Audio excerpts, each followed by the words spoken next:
Joining me today, I have the remarkable Leanna Bishop. She is a mentor and breathwork facilitator. She is the ultimate hype woman for motherhood that you didn't know you actually needed until you have witnessed the way that you come alive within her presence. So I'm so excited to have this time with her today. I'm even more excited to share her with you. Welcome, my friend. Hello, darling. Thank you for having me. What a beautiful introduction, honestly. It's an honor and a privilege to be here within your community and your space today.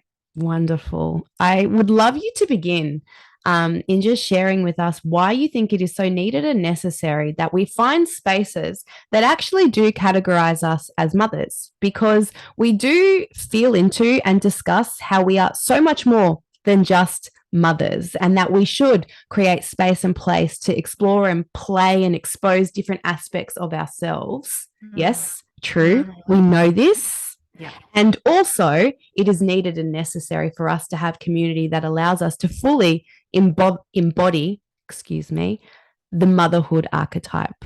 Can you speak to this? Yeah, I do want to speak to this. I think there has been a real cultural shift in almost demonizing motherhood as a label. Yet there is so much power in knowing that you're a mother, and it's so much more than just a mother, in the sense of you being a mother has the greatest impact on society that we fail to recognize. And I, for one, had a journey of I'm just a mum and labeling myself that way without that perspective, or without being able to look through that lens of, no, this is actually creating so much more impact than anybody is letting on here. And so I want to be able to have a conversation and allow mothers to come into that I'm just a mum, but more than a mum community and environment, and have that encouraged, instead of feeling like you need to go and get something more than that, because that is more than enough. And I feel like there's a culture and almost like a toxic spin on um, mothers not being enough, where there is so much to being a mother that is more than you could ever imagine.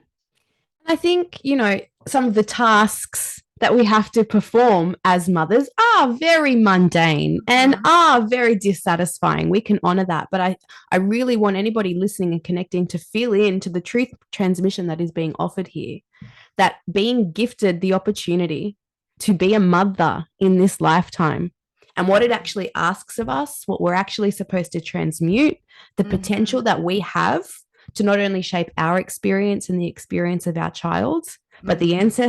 ancestors, my goodness, I've been talking all day today and my vocab is like, let me just take a beat. I always feel like when I get like this, when I stumble over my words, it genuinely feels like there's something really important that's trying to kind of Coming like through. land and get through. I'm the same. Don't worry. It's all good here, my darling. So let me be with it. What I'm saying is what we are gifted in this lifetime through the choice that maybe that we have made for ourselves, or maybe it's been made for us, Mm-hmm. right? Maybe we haven't had a choice in becoming mothers, and it might not just be that you've carried a child. Maybe you are the mother archetype in somebody's life. The Mm-hmm. impact and the influence that we can have, not just on the children in front of us, but the descendants that will follow, the world that will be created, Oof. is so powerful. Oh, it is so incredibly powerful. And you touched on this, the stereotypical mother in the thick of her mundane duties. But within those mundane duties are opportunities and possibilities to rewrite scripts for yourself, for your child, for your lineage, that far outweighs any job, any other big purpose. I look back on my motherhood journey, because I've only, the last 3.5 years have been me healing and going through a big transition of getting my health back together, getting my family back together after leaving my corporate job to come home to myself, right? But I look back at the time when I wasn't a present mother and I was wishing motherhood away from me as the biggest regret of my life, because there were so many opportunities when my kids were small to have immeasurable impact on how their life would be turning out now. how different things could have been now. And I want to have that conversation, open up that dialogue around, if you're a mum at home right now and you're stuck in the house with the kids and you're doing all the mundane things, I see you. We've been there. You and I have both been there. Girl, I'm in it. Yeah, right. But those moments of hardship, those moments of challenges have got such rich depth of opportunity to heal and transmute so much pain that's stored within you, you don't even know yet. And if you can see those challenges through that kind of lens, it does make those situations a little easier to work through on the daily basis. And I wish I had that perspective back then. My kids are teenagers now. My eldest is going to be 17 in April. And so I right now I'm in the thick of motherhood in a very different way to what you are right now with smaller kids, right? But this it's a different situation, it's a different set of challenges, but the impact is still the same. If we're able to just view motherhood as a primary whole role that doesn't need anything else attached to it, then we're going to free up so much space within ourselves to actually come home to ourselves. Mm. I think the challenges are different. They sound different. They look different. They probably smell different. But really, I think like an underlying theme is how well can we meet the moment, and how well can we accept what's arising, and how consciously can we decide to be clear on what's influencing the meaning that I'm making here. Exactly. So much of my stress and overwhelm, that I experience in my home comes from when I look around my space and I just feel that it's disorganized and it's messy and it's chaotic and it's, too loud, energetically too loud. And I begin to tell myself all sorts of story around what that means and what that means for me and what that means for the failings within me. And I have these moments of clarity sometimes where I just glimpse the truth that is like, well, life is messy. If we go out into nature, everything's not perfectly organized. It's all kind of like entangled and it's all just doing its thing. And it's all kind of like perfect in its chaos. It's organized chaos. And our lives get to be like that. And when I ask myself, like, who decided that a house with dishes in the sink and toys on the floor and washing that needs to be folded is wrong? Yeah. Then that's the reality. If we're all really honest and open our doors, that's what every household looks like, for goodness sake. So why are we pushing ourselves with these kind of arbitrary kind of requirements that are driving us crazy, that are taking us away from presence, that are making us wish that it was some other way when this is how it is? That is a beautiful segue into what I want to start talking about with our own childhood experience and how that impacts motherhood today for each and every one of us. Because the reason why we feel like we aren't good enough, or, that the mess isn't okay to be seen, or, we've got to have the dishes clean, everything's got to be perfect, is from our own childhood experiences, expectations, and general trauma. And I'm going to use the word trauma because I had to have my perspective changed on that word trauma. When I looked at trauma, I thought it was this great, the horrific things that you hear about that women go through, domestic abuse or sexual abuse or things like that. Trauma is actually just an experience that you've had in your childhood that you've internalized and made it mean something. So in our childhood, we have both experienced some situation where we have been messy, or we have just been free to be a child, and someone told us that that was bad, or that was wrong, or that we shouldn't do things this way. And therefore, we've stored that emotion.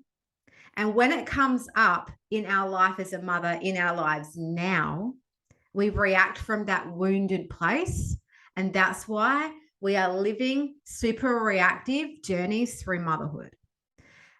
This is how I have been able to start healing my own inner child in order to heal my experience of motherhood with my teenagers right now. Because we've all had those experiences. We've all had situations where we've been told we're not good enough, or shamed or guilted for something or other, right? The list is long for all the things that could possibly create trauma in our childhood.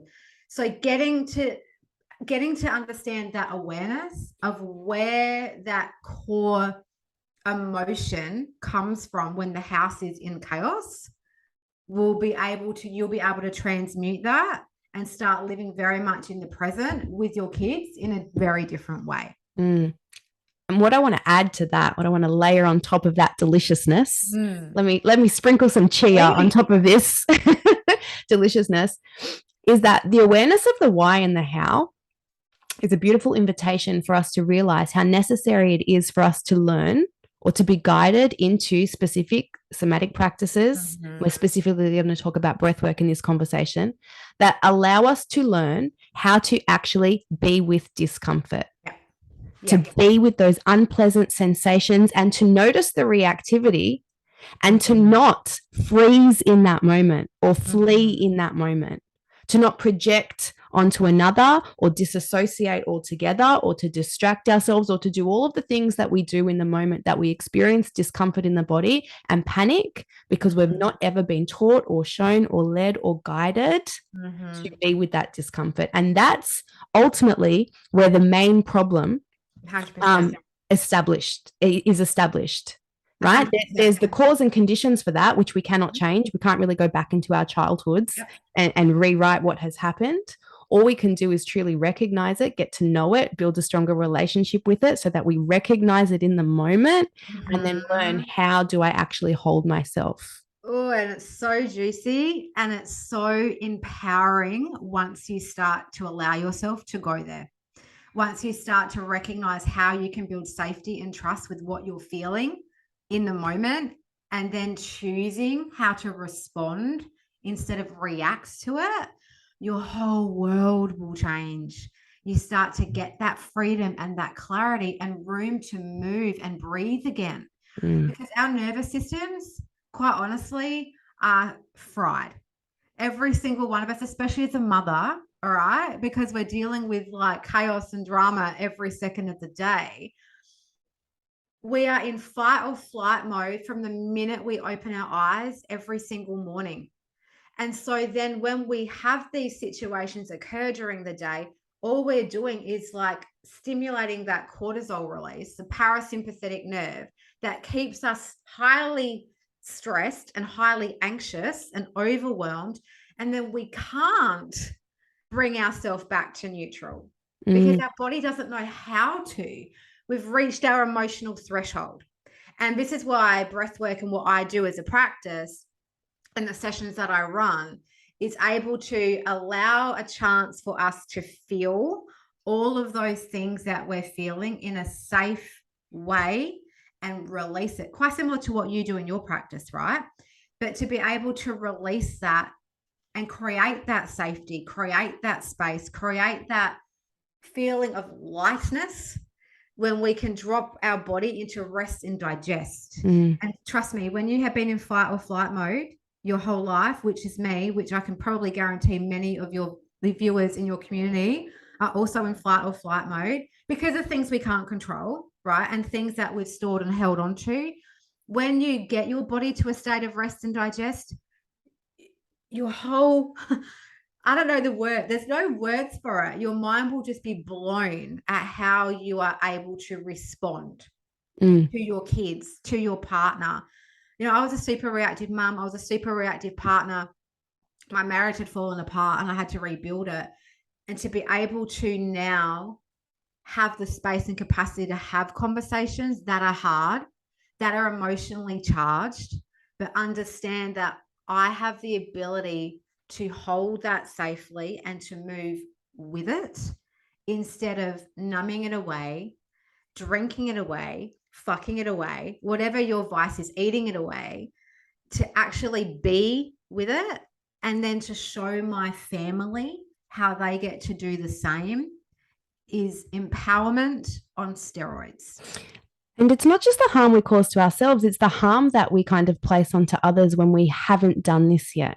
Yes. So if I can share something that I have been moving through myself through the embodiment of all the somatic practice that I have, you know, been gifted with in this life.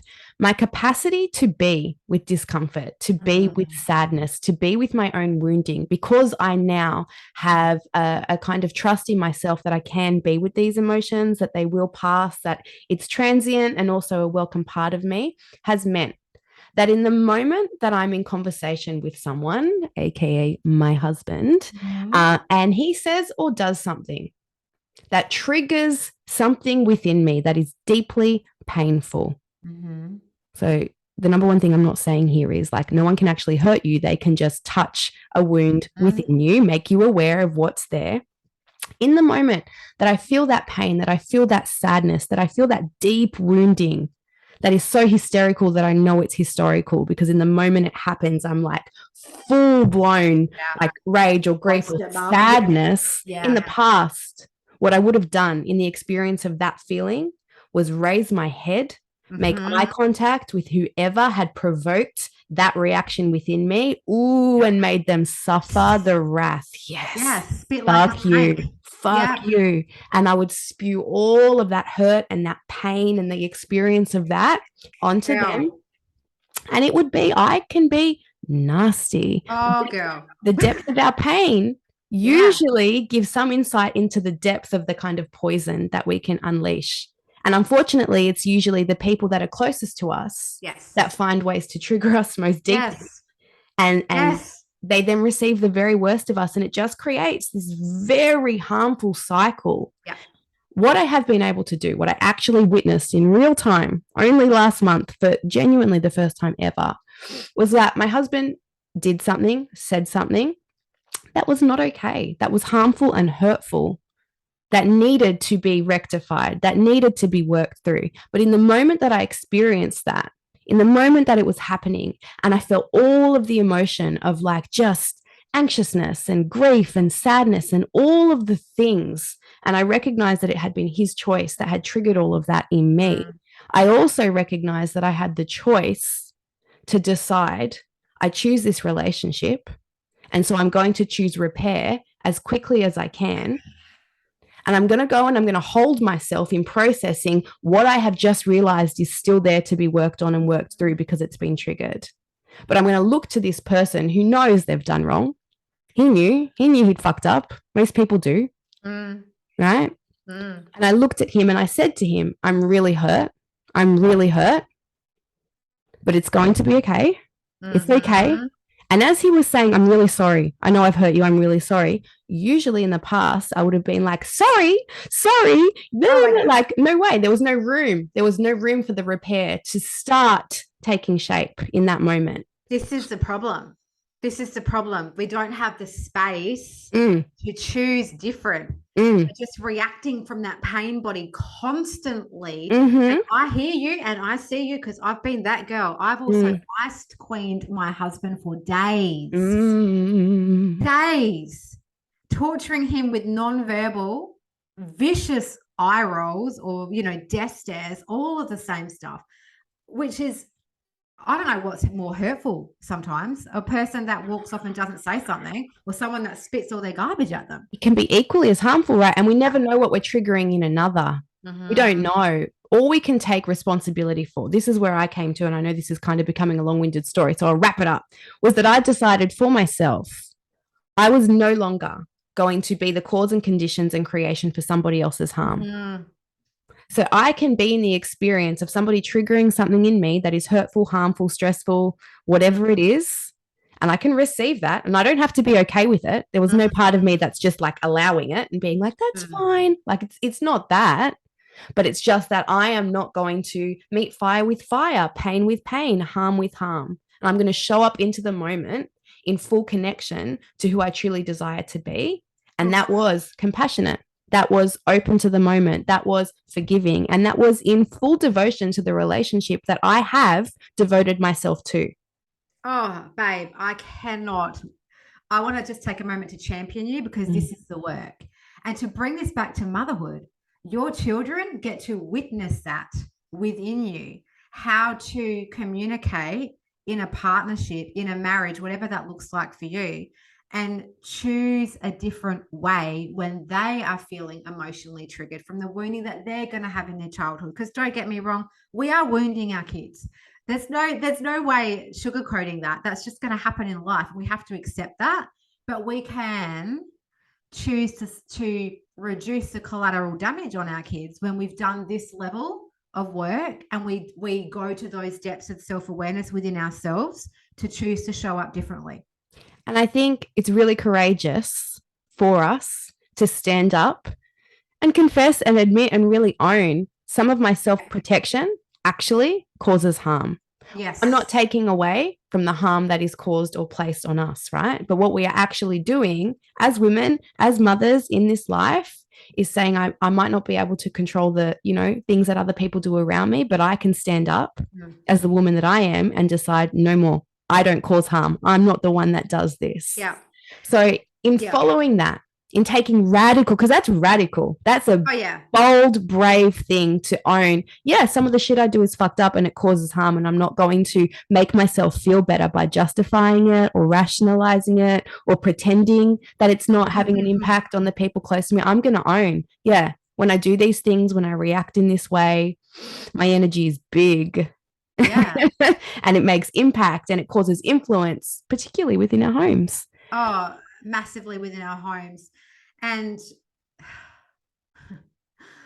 I have so much to say on that. And that would be a whole podcast you and I could do on relationships with our partners and how we show up in motherhood. But to know that a lot of us too fear having those conversations with our partner, especially that then influences our kids and impacts our kids, is because we were told to not use our voice and to not speak up when things were upsetting us, and to bury our emotions and hide our feelings. And so a lot of us haven't got the confidence or the courage to speak, because in the past, like, experience have given us a really negative result when that's happened. I know that's definitely happened with me, and therefore I was terrified to speak my mind or to speak my truth or to say to my partner, hey mate, you really hurt me.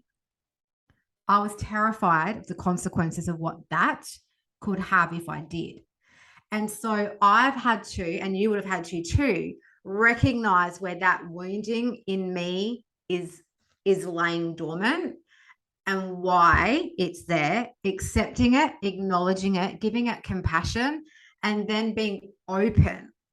And that's only come about since I've done somatic practices like what you and I both do, breathwork, right?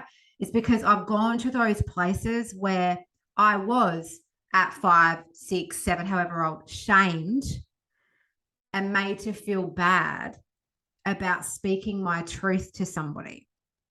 And what I'm seeing and what's happened to me and what I've witnessed in my own daughter, she's 14, is her way of suppressing herself to make her small, to appease other people, for people to like her. Because I have a wounding that people don't like me.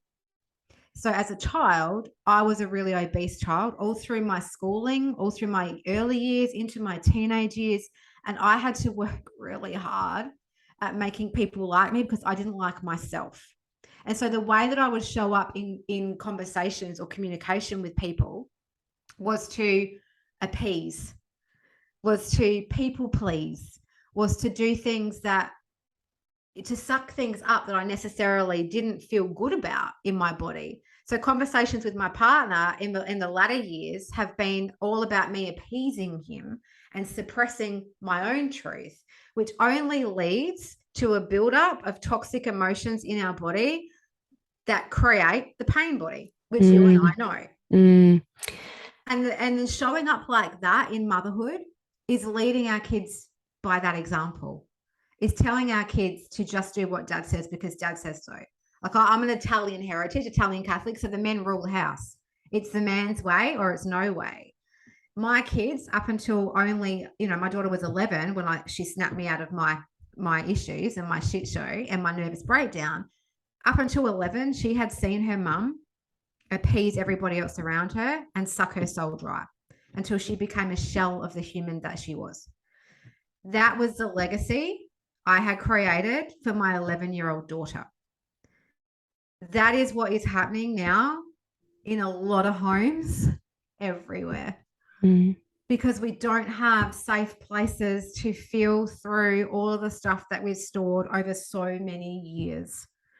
And to me, that's the greatest pandemic of all, because that leads to so much self-destruction on so many levels within your own personal family, but on society as a whole. That's why I am so passionate about being able to speak to mothers and understand where they are coming from in their pain body, hold it, acknowledge it, and create real beautiful compassion for it. Mm. My whole slogan is mothers need to mother themselves before they mother other people. Mm. I witness myself sometimes in these conversations about mothering and the kinds of mothers that we are.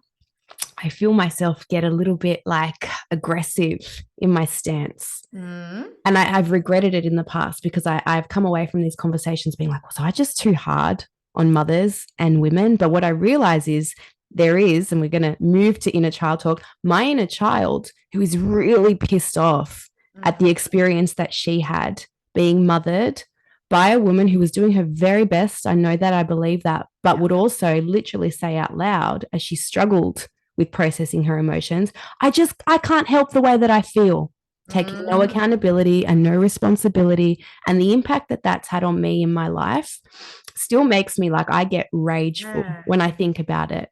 So I spent a lot of years as an early adult being like, no, we can help the way that we feel. We can help. We can control it. We can force it. And that made me very rigid and very uptight and have certain standards and expectations that were exhausting to maintain. Where I've landed now through my own journey of motherhood, which has allowed me to understand my own mother more deeply, as it does, right? And has given me all sorts of humility that I didn't expect to receive in my life. Where I have now landed with all of this is because there are things within us that have been planted and seeded and cultivated long before us, right? Maybe generations before us or long before we were conscious of it. Parts of the pain body and the emotional body that are traumatized.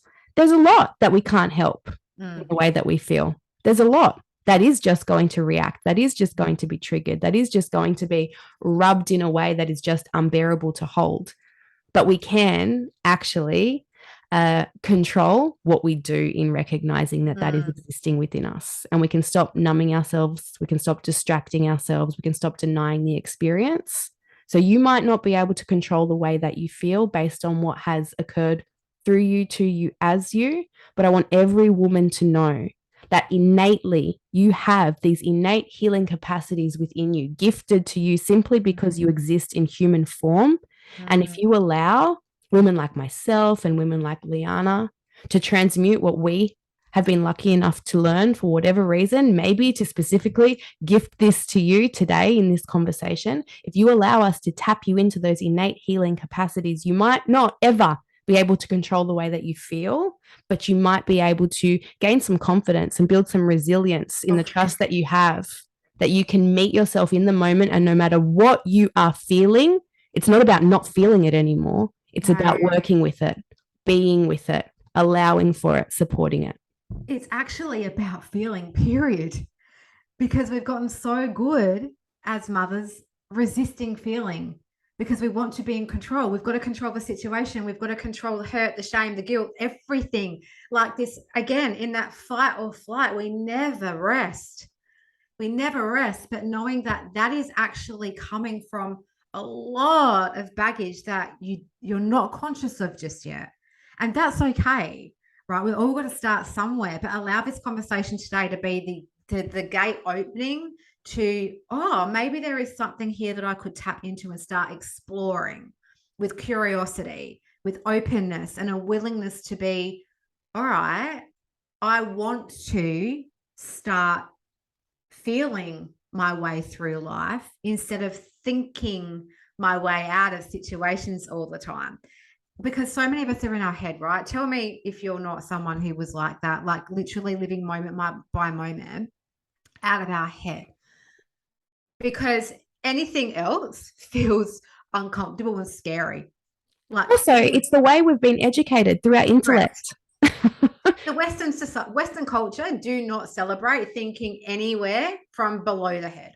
Like the school system, don't even get me started. Like that whole process is an abandonment of self. So from 5 years old, we're abandoning ourselves, and we don't have the ability then to know how to follow our intuition. We've got to listen to our elders. Like all of that's going on. But this conversation today is an opener for you to understand that the inner child wounding we all carry is very, very real.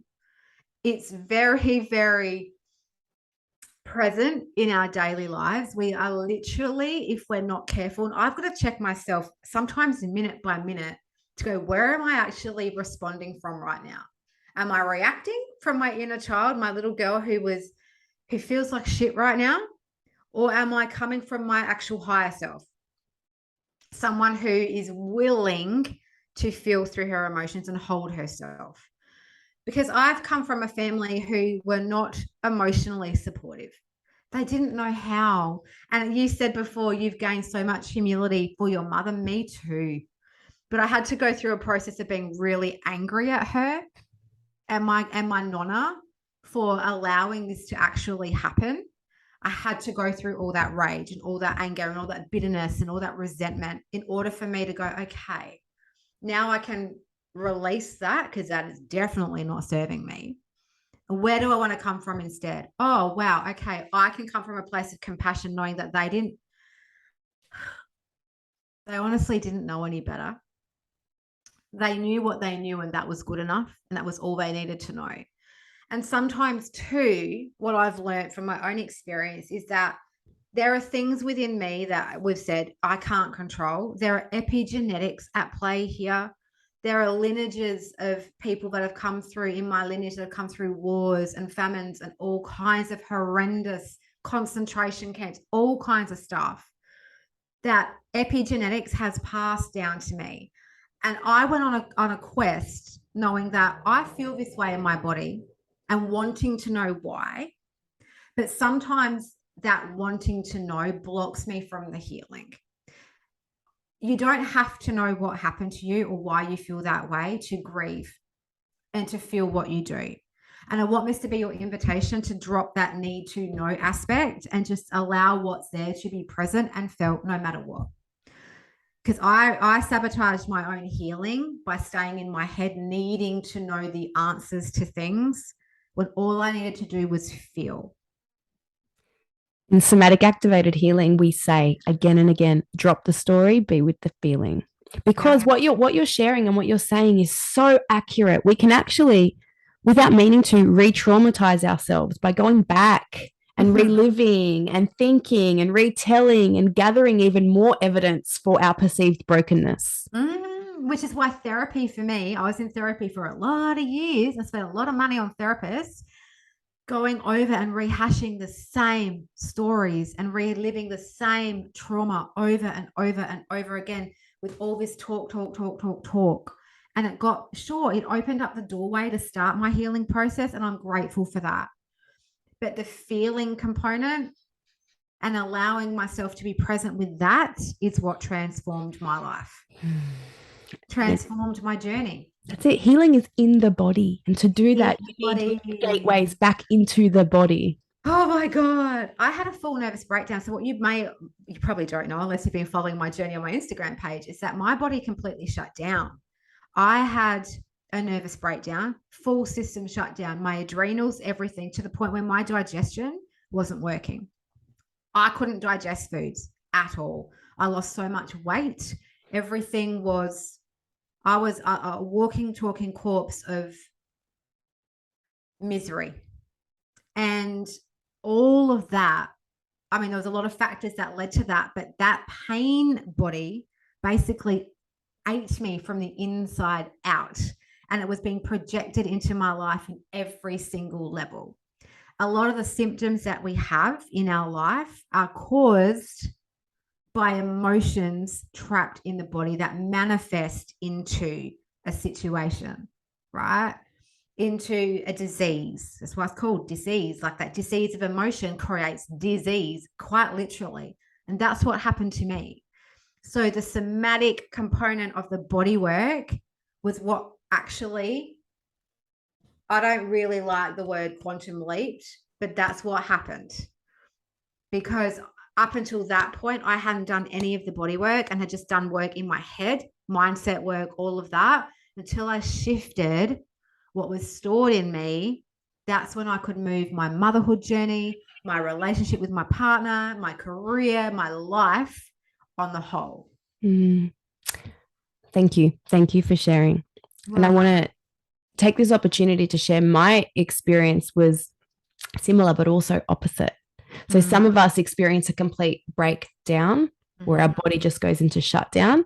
I was living life at the other end of that extreme, high functioning anxiety. Wow, yeah. Right? Like to the point I could not stop. I was getting up at 4:15 every single morning. Like that was the most normal thing to do, and just keeping busy. And not doing that from like this innate kind of like motivation, doing that for all sorts of reasons that we don't have time to get into. But also, I had fallen into this pattern of just like congesting my body with all sorts of stimulants throughout the day. Right. So my body actually wasn't really operating innately with natural function. There was all sorts of like just things going into my body to keep me moving throughout the day. Coffee. More than that, girlfriend, more. Like it became more, because the coffee stops working and the pre-workout stops working. It does. And it's a very dangerous game you play when you're just pushing yourself for more. And the dangerous side of it is if you're having success in some way through all of the more, feeding the loop. It does. And then at the end of the day, I couldn't stop. There was no sense of my being in connection with my body, being able to like rest and lean into that. So it was literally like feeding myself drugs that would allow me to literally just sleep. Yeah. And so I went through this with years of not being in communication with anything that my body had to say or share, and actually not requiring my body to function on its own. It was all external.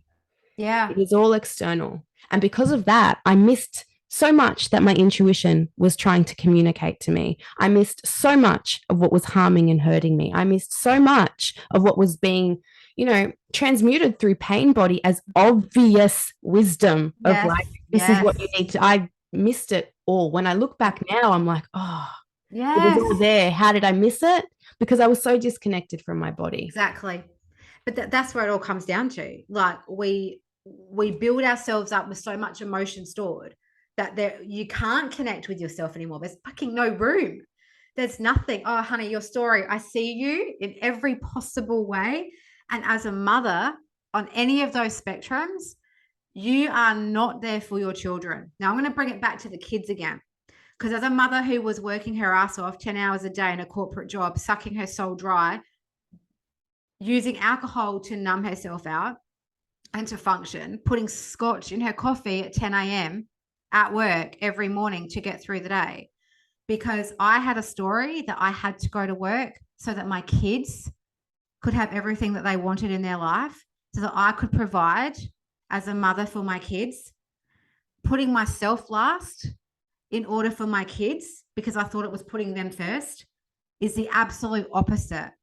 If we're not putting ourselves at the top of that chain of connection with ourselves, we are putting ourselves and we're putting our children last, and they don't know how to form a connection with you or anybody else. That was a very, very bitter pill to swallow, because mothers believe that they're doing all of this work for their kids, but are they? How much of you are your children getting when you're living your life in burnout? When you're in go, busy, doing all the things, how much of you are you giving to your kids? Nothing, because you're not giving anything to yourself. So as mothers, we need to step forward now and go, we need to make a commitment that we do come first, and that isn't selfish. It's the least selfish thing that we could ever do. You probably didn't have kids when you were going through all of that. Thank goodness. I did. Yeah. I did. I missed so much of my children's younger years at school, because mummy was addicted to her job and addicted to all of her toxic ways of coping and addicted to not feeling pain and numbing out, essentially. I'm dealing with the consequences still now. My daughter is 14, she's in year 9, and I've only just discovered that she's potentially got a learning disability that I could have picked up years prior. Had have I been in tune with my intuition back then? Had have I listened to what my innate knowing was that I continually kept pushing to the side?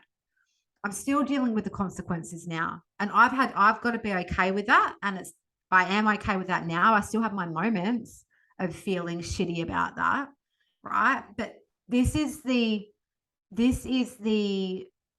direct impact that we're not willing to admit as mums.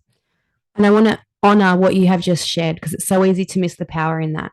So, in allowing yourself to be with the discomfort, however that may be, and I'm going to put words to this that you might not be feeling, but just for the sake of this example. So there might be some like shame or some guilt or some sadness around that.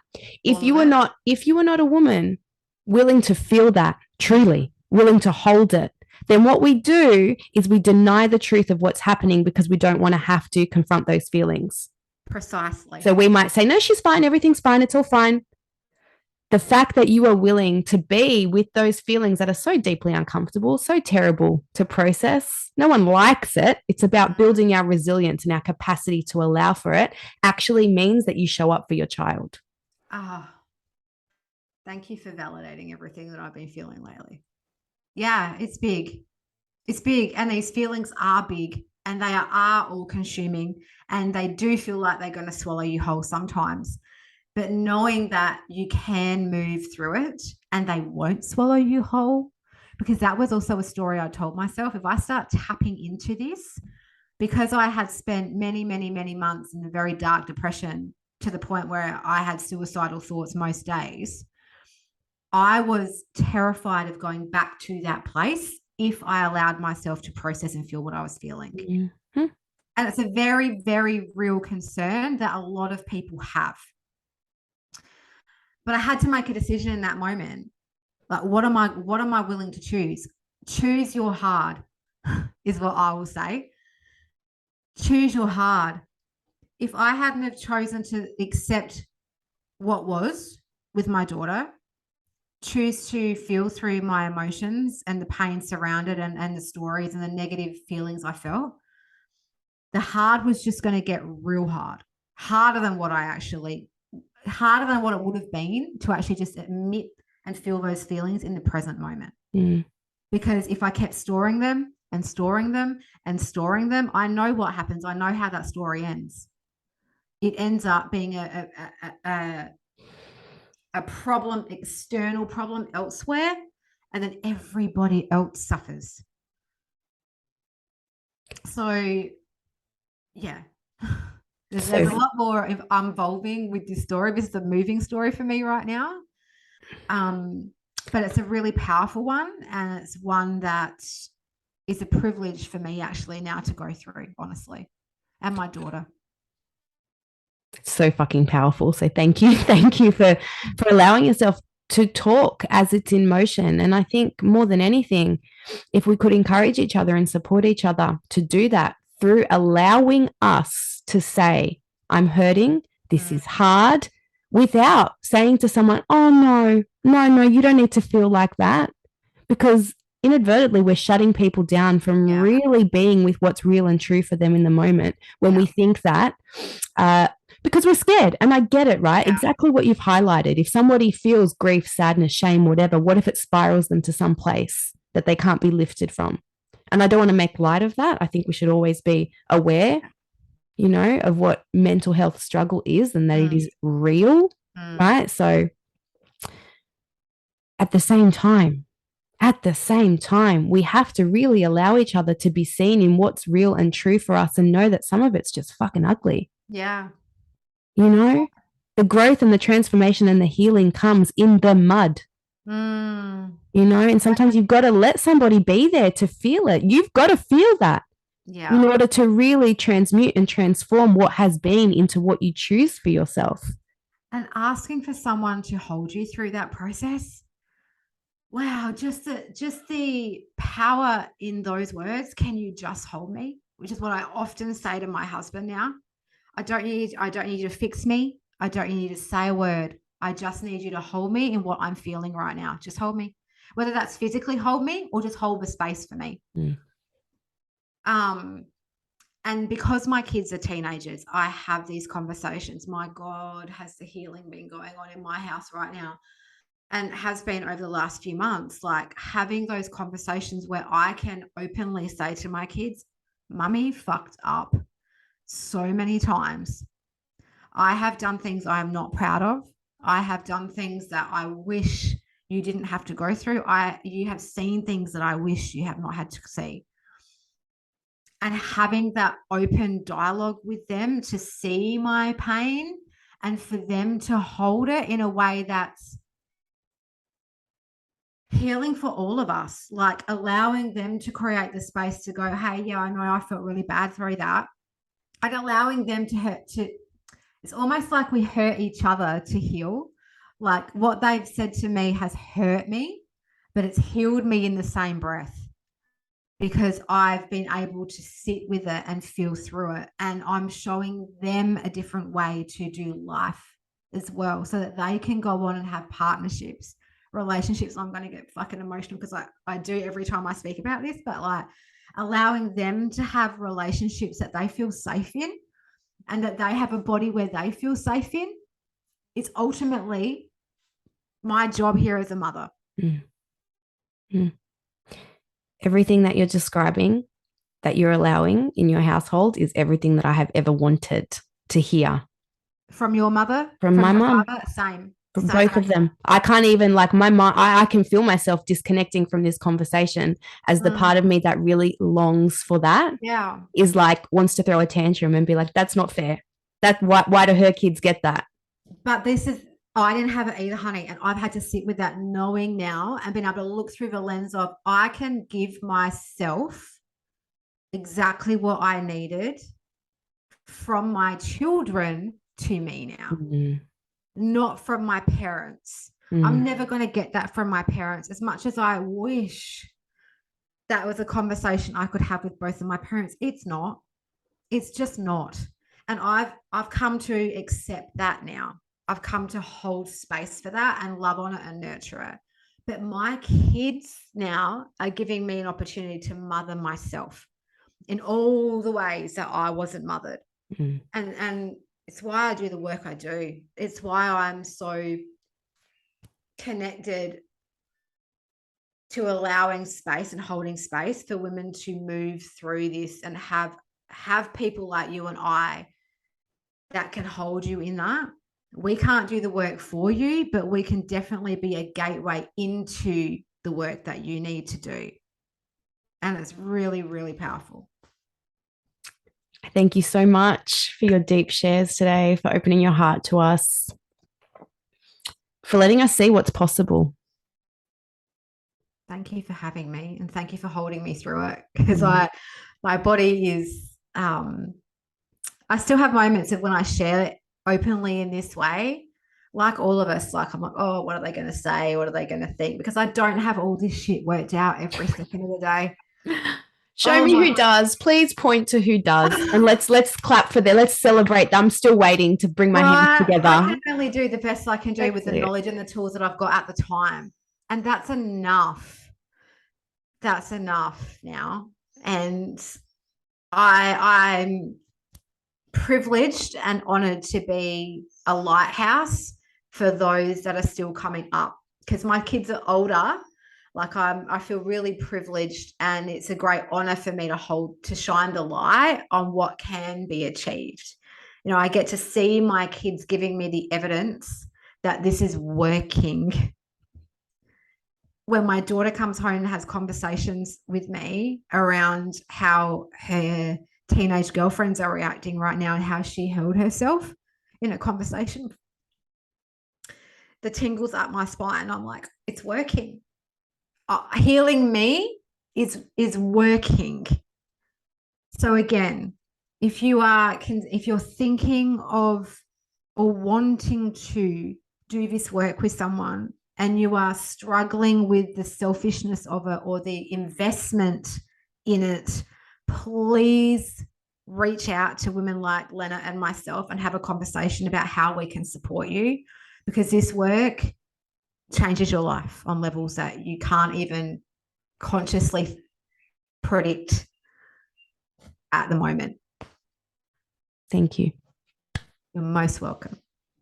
All right, I'm going to link all of Leanna's information for all of you to connect with her, share some love with her, because Homegirl deserves it for that open-hearted share. So make sure you reach across and let her know what you have heard in this for yourself, or let me know what you have heard in this for yourself, so that we can continue to be in this ever-evolving dialogue with you. Thank you for connecting with us, and appreciate you as always. Thank you, my darling. It was a pleasure.